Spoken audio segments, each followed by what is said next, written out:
आजादी का अमृत महोत्सव।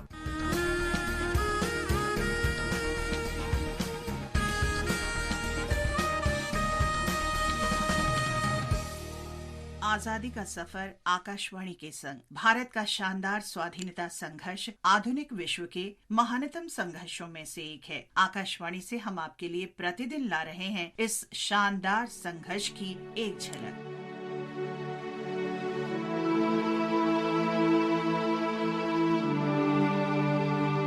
आज की कड़ी में हम स्वतंत्रता सेनानी और भारत के पूर्व राष्ट्रपति फखरुद्दीन अली अहमद को याद कर रहे हैं। उनका जन्म 13 मई 1905 को नई दिल्ली में हुआ था। 1925 में जवाहरलाल नेहरू से मुलाकात के बाद वो इंडियन नेशनल कांग्रेस में आए और स्वतंत्रता संघर्ष में शामिल हो गए। उन्होंने 1942 में भारत छोड़ो आंदोलन में सक्रिय भूमिका निभाई। इसके लिए उन्हें गिरफ्तार किया गया और 3.5 साल के लिए जेल भेज दिया गया। स्वतंत्रता के बाद फखरुद्दीन 1952 में राज्यसभा के लिए निर्वाचित हुए। इसके बाद वे असम सरकार के महाधिवक्ता बने और फिर 2 बार असम विधानसभा के लिए निर्वाचित हुए। वे 1967 में लोकसभा के लिए निर्वाचित हुए। इसके बाद 1971 में वे फिर लोकसभा के लिए निर्वाचित हुए और कैबिनेट मंत्री के रूप में उन्होंने खाद्य और कृषि, सहकारिता, शिक्षा, औद्योगिक विकास और कंपनी कानून से संबंधित विभिन्न जिम्मेदारियां संभाली। फखरुद्दीन अली अहमद 1974 में भारत के 5वें राष्ट्रपति बने। इस पद पर रहते हुए जब वो नमाज पढ़ने के लिए तैयार हो रहे थे तो अचानक गिर पड़े और 11 फरवरी 1977 को उनकी मृत्यु हो गई। आकाशवाणी की तरफ से महान राष्ट्रवादी नेता को हमारा नमन।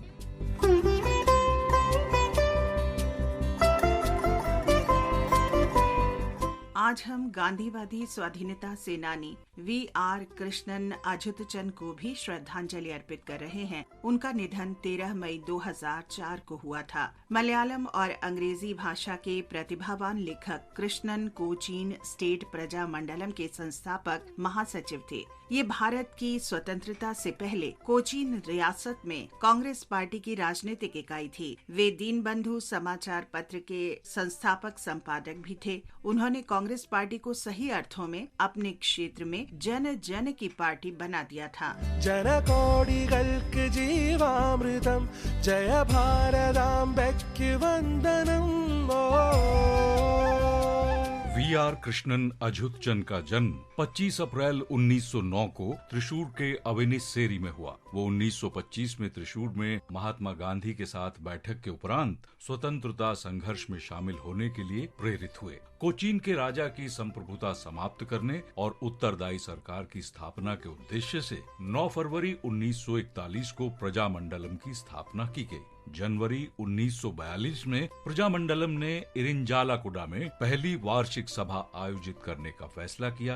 दीवान A.W. डिक्सन ने प्रजामंडलम की गतिविधियों से राजा के प्रति वैमनस्य उत्पन्न होने की वजह से सभा पर रोक लगा दी और प्रतिबंध के परिणाम स्वरूप अझुतचंद सहित प्रजामंडलम के कई नेताओं को गिरफ्तार कर लिया गया। हृदय में उड़रुमी वेळയിൽ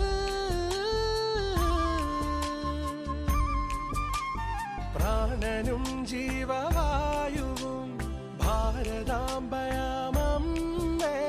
ഭാരതാമോചന ധീരദേശാഭിമാനികളെ സദാ ചോരയും വീര്യവും ജീവനും ത്യജിച്ച യോദ്ധാക്കളെ സദാ। भारत छोड़ो आंदोलन के दौरान 5 अगस्त 1942 को बम्बई में अखिल भारतीय कांग्रेस समिति के लिए गांधी जी के नेतृत्व में सम्मेलन आयोजित किया गया। अझुतचंद और एस. नीलकांडा अय्यर प्रजामंडलम के प्रतिनिधि के रूप में सम्मेलन में शामिल हुए। प्रजामंडलम ने 1945 में चुनाव का सामना करने का निर्णय किया। अझुतचंद को निर्विरोध रूप से कोचीन विधान परिषद के लिए चुना गया।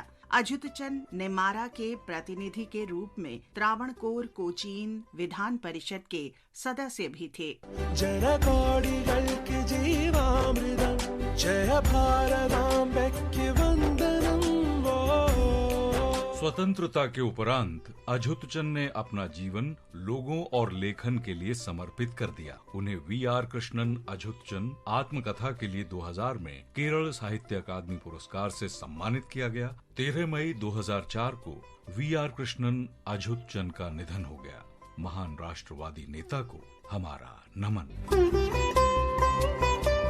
आज बस इतना ही। आजादी का सफर आकाशवाणी के संग कल फिर मिलेंगे एक नई कड़ी के साथ।